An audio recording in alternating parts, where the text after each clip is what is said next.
सगळ्यात विशेषात विशेष म्हणजे कीर्तनाला मृदंग आहे आणि कीर्तनाचा मृदंग म्हणजे ठेका जरुरी, ठेका महत्वाचा आहे, उतरणी महत्वाची. चला असू द्या.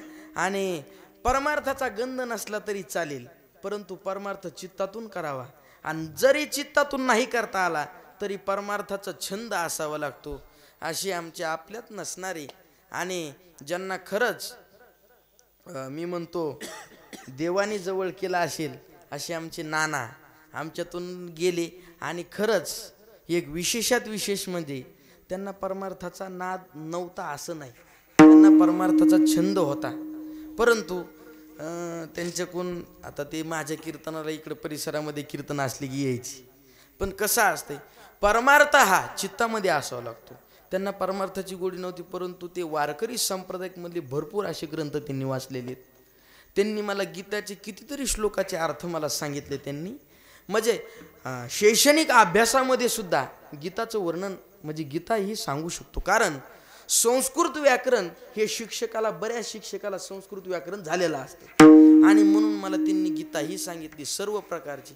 आता ज्यांना परमार्थाची आवड आहे असे आमचे नाना सुद्धा या ठिकाणी कीर्तनाला आले. तर महाराज हो अशी परमार्थाची आवड लागते, ते माझ्या कीर्तनाला आवर्जून येतात कुठं असले तरी. चला असू द्या. आणि अशा या गावामध्ये सुंदर आजच पब्लिक जास्त राहणार आहे कारण गावचा बो आहे. हो कशामुळं, कारण सगळे लोक म्हणत असते आणि याचे लईच कीर्तन घ्यालीत लोक. काय सांगतो गावातला बुवा पाहावा लागेल. काही नाही कॉमेडी जास्त करीत नाही कारण मला कॉमेडीच येत नाही, पण तरी पण अशी थोडी थोडी कॉमेडी होती. चला असू द्या. जगद्गुरु तुकाराम महाराज या अभंगामधून, जगद्गुरु तुकाराम महाराज या अभंगामधून प्रतिपाद्य विषय हा सांगतात. संत म्हणजे कोण? अहो संत सामान्य आहेत का? आणि संतांचे उपकार सांगतात. परंतु मला असं वाटतंय जगद्गुरु तुकाराम महाराज ज्या अर्थी जगद्गुरु तुकाराम महाराज काय सांगू आता संतांचे उपकार सांगणारे कोण आहेत? सांगणारे कोण आहेत? संतच आहेत. बरोबर आहे. जगद्गुरु तुकाराम महाराज हे कोण आहेत? संतच आहेत. आणि जे संतांचे उपकार सांगतात तेही कोण आहेत? संतच आहेत. विठ्ठला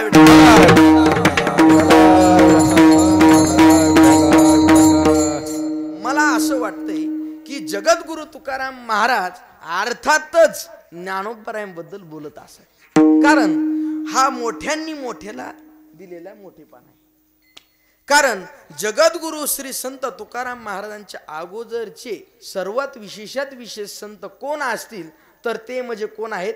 श्री संत कैवल्य साम्राज्य चक्रवर्ती महाराज, विश्वाची माऊली, साधकाचे मायबाप ज्ञानेश्वर महाराज आणि श्री संत ज्ञानेश्वर महाराज यांच्याबाबत बोलत असावे. अर्थातच ज्ञानोबरायांचे उपकार बघा. अहो ज्या ज्ञानोबरायांनी ज्ञानेश्वरी लिहिली ही कशा करता लिहिली?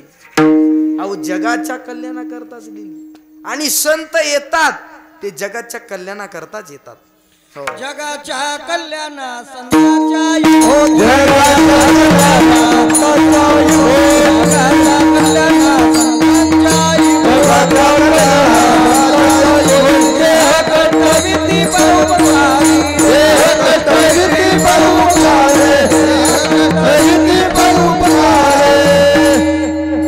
जगाच्या कल्याणा संतांच्या विभूती देह कष्टविती परोपकारे. बघा जगाच्या कल्याणाकरता जे अवतार घेतात त्यांना संत म्हणतात. हो महाराजांनी गोड प्रमाण दिलं. आणि संत हे जगाच्या कल्याणाकरता आणि जगाचा उद्धार करण्याकरताच अवतार घेतात. हे मी बोलत नाही. ब्रह्ममूर्ती संत, ब्रह्ममूर्ती संत अवतारले. ब्रह्ममूर्ती संत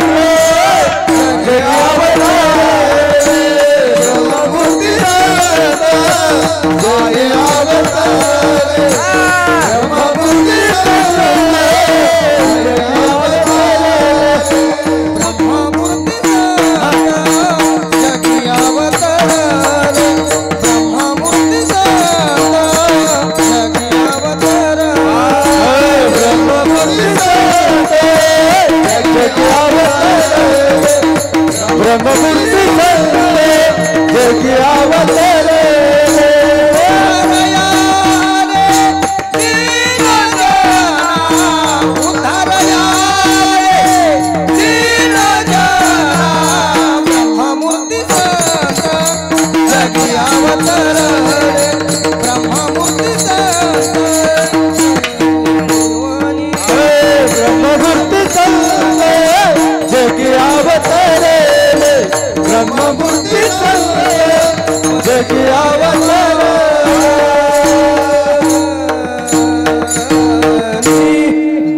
ब्रह्ममूर्ती संत जगी अवतरले उद्धारावयाले दीनजना. हो, दीनजनाचा उद्धार करतात संत. कसे निस्त ज्याला जो हुशार आहे, ज्ञानी आहे, त्याच्यावरच उपकार करत नाहीत महाराज. संत वेडा असला, मूर्ख असला, कसाही असू द्या, त्याच्यावर कृपा करतात. असे संत आहेत महाराज. बरं, संत कसे आहेत तर संत उदार, संत कृपाळू आहेत, संत दयाळू आहेत. हो, असं भरपूर असे प्रकरण आहेत महाराज. हो, तर तुम्ही संत प्रकरण वाचलं तर मला कीर्तन करता येत नाही, इतके प्रमाण देतात. हो, असे संत आहेत महाराज. ब्रह्ममूर्ती संत जगी अवतरले उद्धरावयाले दीनजना. किती गोड वर्णन केलंय.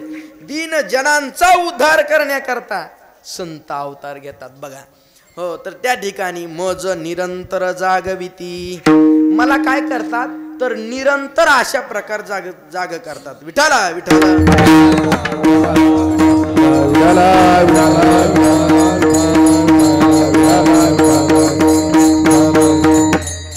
मला कसं निरंतर प्रकारे जाग करतात. आता जाग करण्याचे भरपूर प्रकार आहेत. जाग करण्याचे भरपूर प्रकार आहेत. आता झोपेतून जाग करणं हे लक्ष्यार्थाने, हो, झोपेतून जाग करणं म्हणजे हे आपल्या व्यवहारातली भाषा आहे.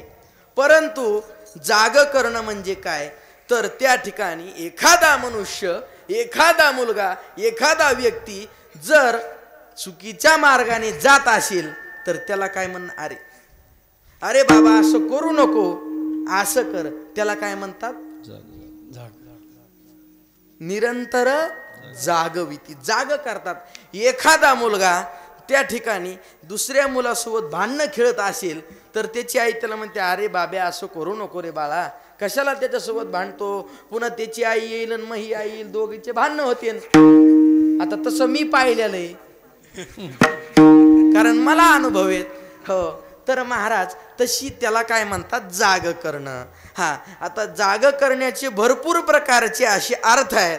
आता उदाहरणार्थ, हो, त्या ठिकाणी काकड्याला जाग करून ही हिता करता जाग. उठ जागे वारे आता, उठ जागे वारे आता, करा पंढरी नाथा, करा पंढरी नाथा, भावे चरणी ठेवा माथा, भावे चरणी ठेवा माथा, चुकली व्यथा जलवाच्या धनदारा पुत्र धनदारा चुकली जलवाच्या धनदारा पुत्र धनदारा पुत्र जागे वारे आता मरण करा पंढरी नाथा, वारे चरणी देवा माथा, चुकली व्यथा जन्माचा, हे वारे मरण करा पंढरी नाथा, वारे चरणी देवा माथा, चुकली व्यथा जन्माचा. तर काय निरंतर अशा प्रकारचं जाग करतात बघा. हो, मज निरंतर जागविती. असे जागे करण्याचे काय प्रकार आहेत. आता काकड्याला जाग करणं हे चांगलंय. आता तर महाराज काय सांगा तुम्हाला, सहज उदाहरण देतो, चलता चलता आलं म्हणून. अहो, कवर क भजन करायलेत लोक, कवर कवी 12ला सुरू करायचं आणि 3ला सोडायचं. देवान झोपाचं का? नाही नाही, देवान झोपाचं का? यो 1.5 किलो गुळ खातून एकच गवळण म्हणतो. किती? 1.5 किलो गवळण, 1.5 किलो गुळ खातून एकच गवळण म्हणतो. 4 वाजे लोक कुठं भजन असतं होय? देवान झोपाचं की नाही? महाराज इतकं अवघड झाले. भजन कसं असावं? भजनाचा सुद्धा नेहमी भजन 3 तास करावं. भजन ते वंगळवाणी नरका जाणे सुखेला, नरका जाणे सुखेला, नरका जाणे सुखेला,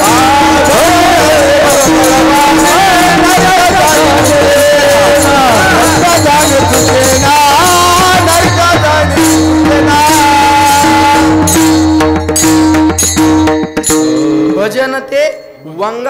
वाणी नरका जाणे सुखेना. वा, गोड प्रमाण दिलं महाराजांनी. आमचे गुरुवर्य बुवा बाळासाहेब महाराज शेवाळे, आमचे शेवाळे महाराज, याचं विश्लेषण आम्हाला 1 तास सांगितलं होतं पाठामध्ये. काय, वंगाळ म्हणजेच भजनामध्ये व्यर्थ बोलू नये. तर भजन हे कसं आहे महाराज, भजनासारखा आनंद नाही. देवे दिला देह, हा अहो देहच कशासाठी दिलाय, भजना करता दिलाय. देवे दिला देह भजना गोमटा, तो या झाला पाटा बादिकेचा. लोकांना कळणच महाराज. हो, काय सांगा तुम्हाला, अशा प्रकारचे संत काय करतात महाराज, तर निरंतर जाग करतात. काय द्यावे त्याशी, आणि अशा संतांना काय देऊ मी, सांगा बरं. ज्या संतांनी इतके उपकार केलेत की मला निरंतर प्रकारचं जाग केलंय, आणि कसं बरं, माझ्या हिताकरता जाग केलंय, अशा संतांना काय द्यावं, तर तुकोबर आहे दुसऱ्या चरणाच्या उत्तरार्धामध्ये म्हणतात. काय म्हणतात, तर दुसऱ्या चरणाच्या उत्तरार्धामध्ये जगद्गुरु तुकाराम महाराज म्हणतात, ठेवितो हा पायी जीव थोडा. परंतु ठेवितो हा पायी जीव थोडा असं म्हणल्यानंतर सुद्धा परत पूर्वार्धामध्ये येतात, वावे उतराई. जीव जरी पायावर ठेवला तरी त्याच्यातून उतराई होता येत नाही. कारण महाराज संतांच्या याच्यामध्ये उतराई होताच येत नाही. हो, ते का आपले सोयाबीनचे व्यापारी लावले काय, हो नाही उतराई होता येत महाराज. संतांचे उपकारातून उतराई होता येत नाही. एका वाक्यात स्पष्ट सांगतो. हो, काय द्यावे त्याशी व्हावे उतराई, ठेवितो हा पायी जीव थोडा. सहज बोलणे हित उपदेश, सहज बोलल्याने उपदेश होतो महाराज. आणि उपदेशच नाही, हित होतं. सहज बोलणं म्हणजे आपल्यासारखं सहज बोलणं, बांधू ना माडी थांबन दर्शक. यो महाराज आशा पायी गेला महाराज. हो अजून माडी बांधतोय. बरं महाराज सुख पाहणार, मुलगा झाल्यावर सुख भेटन, बरं तो मोठा झाल्यावर 10वीला झाल्यावर सुख भेटन. हो, तर एवढं नाही महाराज. तो कंपनीत लागल्यावर सुख भेटन, नोकरीला लागल्यावर सुख भेटन महाराज, लग्न झाल्यावर सुख भेटन. अहो एवढंच नाही, मुलगा झाल्यावर सुख मिटन, बरं नातू झाल्यावर सुख भेटन. असं करता करता त्याचा जन्म जातो. सर्व सुखाची आशा जन्म,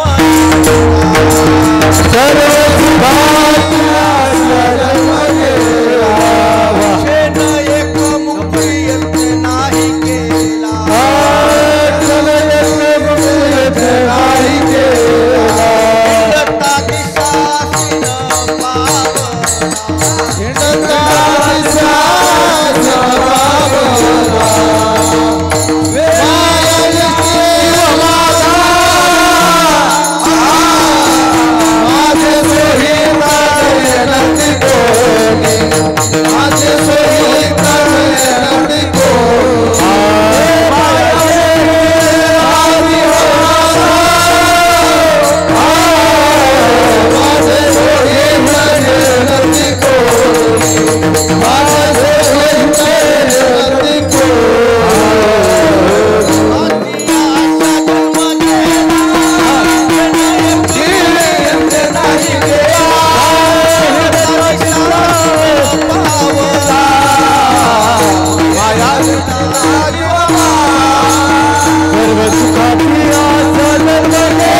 सुखाची आशा जन्म गेला, आशेच्या पायीच गेला. येऊ कुठं बाबा हसले बघा, बाबाला लक्षात आलं. हो महाराज काय करता, परमार्थ करा. मी नेहमी सांगत असतो कीर्तनामध्ये, परमार्थ म्हणजे असं काय नाही की संसार करा. महाराज काय सांगा तुम्हाला, काही काहीची तर पोथ्या ठुत्यात पोथ्या. आता आमचे कृष्णा महाराज करतात, पण कृष्णा महाराज मला एक दिवशी म्हणाले, यायचं सोंग कसं आहे, हे ऐकित्यात पोथी ओवित्यात वाती, समळत्यात शेंबड्या नातीन, यायला काय कळन व ढेकळ माती. नाही सांगा ना तुम्ही मला, काय कळन, नाही काय कळन सांगा बरं. हा, आणि निस्त्या पोथी महाराज म्हणा तुम्ही म्हणा. अहो पण काहीतरी बोध, कीर्तन या शब्दाचा अर्थ काय, कीर्तन म्हणजे मनोरंजन नव्हे. कीर्तन याचा अर्थ असा आहे, हो, ज्या समाजावर काहीतरी प्रबोधन होतं, म्हणजेच उदाहरणार्थ गावामध्ये लोक एकजूट राहत नसतील, भांडणं खेळत असतील, आणि हेच कीर्तनकाराने त्या कीर्तनात सांगून समाजावर प्रबोधन करणं, याला कीर्तन असे म्हणतात.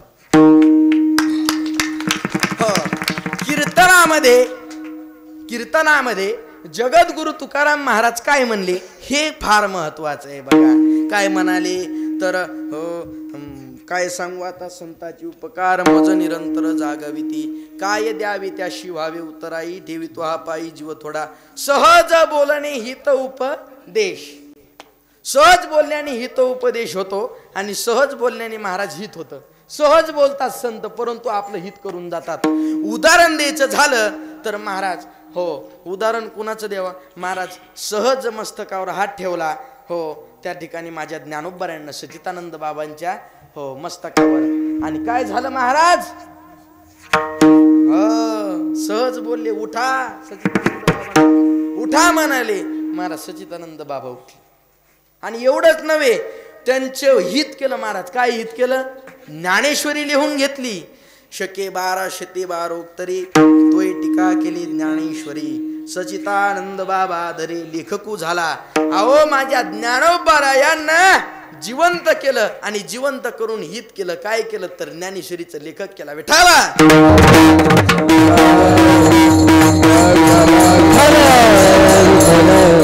असे संत हित करतात, आणि करोने सायास शिकविती. आओ, नुसतं सहज बोलण्याने हित उपदेशाने नाही कळालं तर समजावून सांगतात.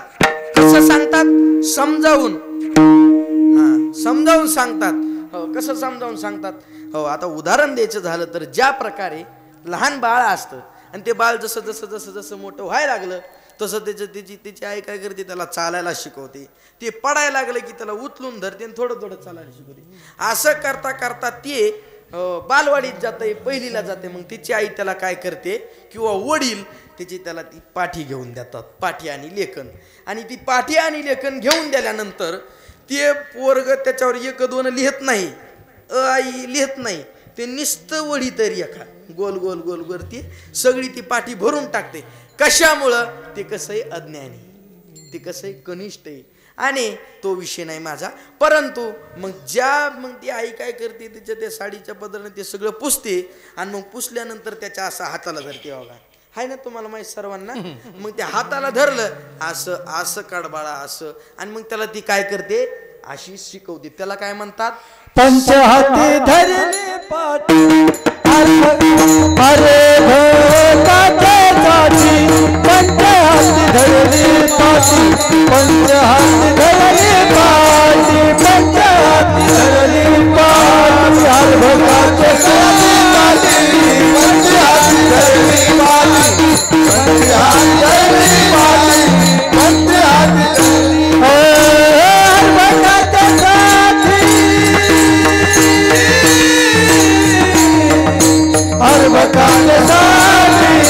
पंचहाती धरली पाठी, पंचहाती धरली पाठी, पंचहाती धरली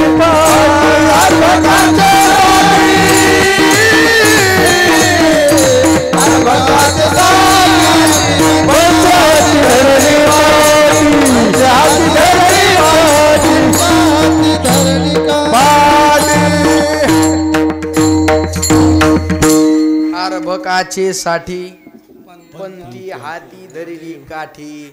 महाराज जेव्हा मास्तर शिकवतात ना शाळेमध्ये, तेव्हा असं काठी महाराज त्यांच्या हातात असते, ते काय करतात, ते असं याच्या प्रकारे व्यवस्थित शिकवतात. त्यांना टॅक्ट असती. पहिल्या मास्तर लोकांना टॅक्ट नव्हती. मी जेव्हा शाळेत जायचो ना, पुढं सर लिहिली की मी मागून पळून जायचो. हो, तर असू द्या, तुम्हाला सांगायचा मुद्दा हा आहे की सायास करून शिकवतात. कोण, संत. हो, एखाद्याला कळत नसेल, अरे बाबा असं नाही, असं ज्या प्रकारे आई त्या बाळाला शिकवते, तुम्हाला आता उदाहरण दिलं मी, त्या प्रकारे संत काय करतात, सायास करून शिकवतात. का म्हणे वत्स देनो वेची चित्ती, तैसे मज येती सांभाळीत. वत्स, वत्स म्हणजे काय सांगा बरं पोराव, तुम्ही शाळेत जाताना वत्स म्हणजे काय मराठी शब्द आहे, संस्कृत नाही, मराठी व्याकरण मधला सुद्धा नाही, मराठी शब्द आहे. सांगा वत्स म्हणजे काय? शेतात जाता का शेतात? हा वा वा वा वा वा, टाळ्या वाजवा गाड्या पोरासाठी. मुलगी शिकली प्रगती झाली, पण मुलगा शिकला अति प्रगती झाली. हो तर महाराज बरोबर आहे. वत्स म्हणजे काय? वासरू. आणि धेनू म्हणजे काय? गाय. ज्या प्रकारे तुकाराम महाराजांनी शेवटच्या चरणामध्ये खूप गोड सांगितलंय महाराज. हो हो एक तर मी तुम्हाला सांगेल महाभारतातलं उदाहरण. श्री आपलं अर्जुनाला श्रीकृष्ण भगवान परमात्माने निस्त धनुष्यबाण चालवायचंच नाही शिकवलं महाराज. दोन प्रकारचं ज्ञान दिलं, एक म्हणजे व्यावहारिक ज्ञान सुद्धा आणि दुसरं म्हणजे परमार्थिक ज्ञान सुद्धा. दोन प्रकारचं ज्ञान दिलं महाराज अर्जुनाला.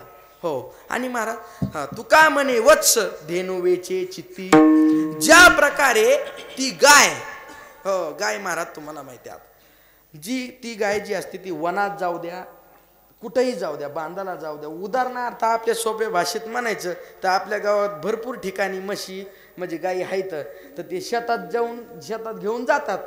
बरोबर आहे ना. उदाहरणार्थ पडकात जरी ती गाय गेली तरी तिचं चित्त कुठं असतं महाराज? तिच्या वासराकडं असतं. बरोबर आहे. जसं त्या गायीचं चित्त वासराकडं असतं तसं संतांचं चित्त महादोषांकडे असतं. उद्धराया जन महादोषी किंवा जडजीवा. जडजीवांकडे काय असतं महाराज? लक्ष असतं. बघा तर संत कसे आहेत? संत असे आहेत. मग जगद्गुरु तुकाराम महाराजांना दृष्टांत दिला. वत्स म्हणजे वासरू, धेनू म्हणजे गाय. आणि ती ज्या त्या गायीच्या चित्तामध्ये जसं वासरू असतं तसं महादोषी आणि महादोषींच्या जसं संतांच्या चित्तामध्ये महादोषी असतात. बरोबर आहे. तर महाराज आणि ती गाय त्या वासराचं दोन प्रकारे पोषण करते. दोन प्रकारे. एक म्हणजे ती गाय घरी आली की एक म्हणजे त्याला जिभीनं चाटते आणि दुसरं म्हणजे काय तर त्याला दूध देते. असं दोन प्रकारे त्याचं पोषण करते. तसं संत आपल्याला दोन प्रकारचं ज्ञान देतात. कोणतं? एक म्हणजे पारमार्थिक ज्ञान सुद्धा. झोपा यायला नाही तुम्हाला? हो ना, झोपू नका का? डोक्यावरून चाललंय? नाही सरळ सोपं सांगतो, नका टेन्शन घेऊ. कसं आहे महाराज? दोन प्रकारचं ज्ञान देतात. कोणतं? एक म्हणजे पारमार्थिक ज्ञान सुद्धा आणि दुसरं म्हणजे व्यावहारिक ज्ञान सुद्धा. तुकोबारांच्या प्रमाणे जोडून या धन वारी उदास विचारे वेच